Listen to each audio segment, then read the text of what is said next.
Good morning. This is X-Pulse AI Morning Mix. It's Thursday, April 9th. Today, OpenAI's IPO signals get louder, chips are headed toward $1 trillion year, China scales homegrown accelerators, and the U.S. lands its first federal intimate deepfake conviction. I've got Orion with me. Ready? Ready. Let's jump in. Reuters reported on April 8th that OpenAI's chief financial officer, Sarah Friar, told CNBC the company plans to reserve a portion of IPO shares for retail investors. Orion, what did she actually commit to, and what didn't she say? She said OpenAI intends to carve out some IPO allocation for individuals and that they tested retail demand in the latest funding round. She did not give any timeline for an IPO. She also framed it as adopting public company hygiene given OpenAI's scale. When a CFO says public company hygiene, is that a real signal or just flossing for the cameras? It's a signal. It usually means tighter financial controls, forecasting discipline, governance, and investor communications, basically acting like a public company before you are one. It reduces surprises later, and it can make the eventual listing process smoother whenever they choose to pull that lever. And the retail carve-out, why bother? Doesn't that complicate things? It adds complexity, but it can broaden ownership and public goodwill. It also taps demand from users who feel connected to the product. The bigger point is, they're planning the market access mechanics early, which suggests serious preparation, not just hypothetical chatter.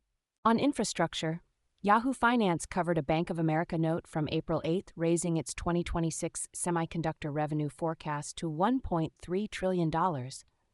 Orion, what's driving that jump?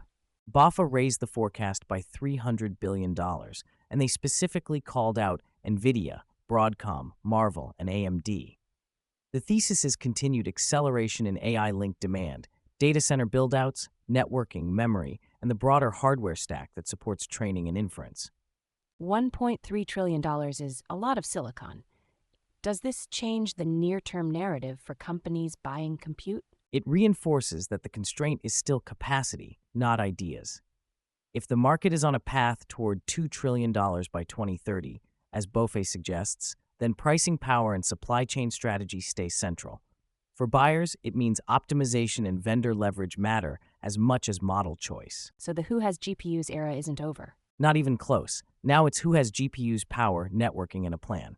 TechBuzz reported on April 8th that Alibaba and China Telecom opened a new data center packed with roughly 10,000 proprietary AI chips. Orion, what stands out here? Scale and intent. 10,000 domestically developed accelerators is a big deployment, and the message is infrastructure independence.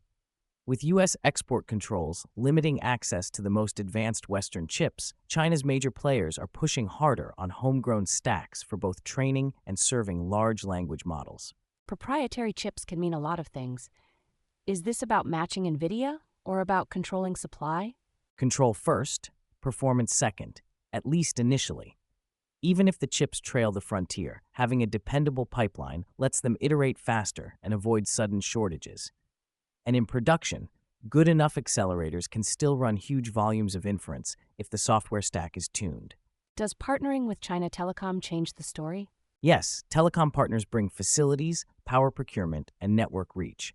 It's a fast way to turn a chip program into real deployed capacity, not just a lab project. NBC News reported on April 8th that the Department of Justice announced the first conviction under the federal Take It Down Act, covering nonconsensual intimate deepfakes. Orion, what happened? A man in Ohio was found guilty for publishing a nonconsensual intimate deepfake, and the DOJ says it's the first conviction under this federal law. The White House highlighted it as proof the statute is being actively enforced, not just sitting on the books. What changes after a first conviction?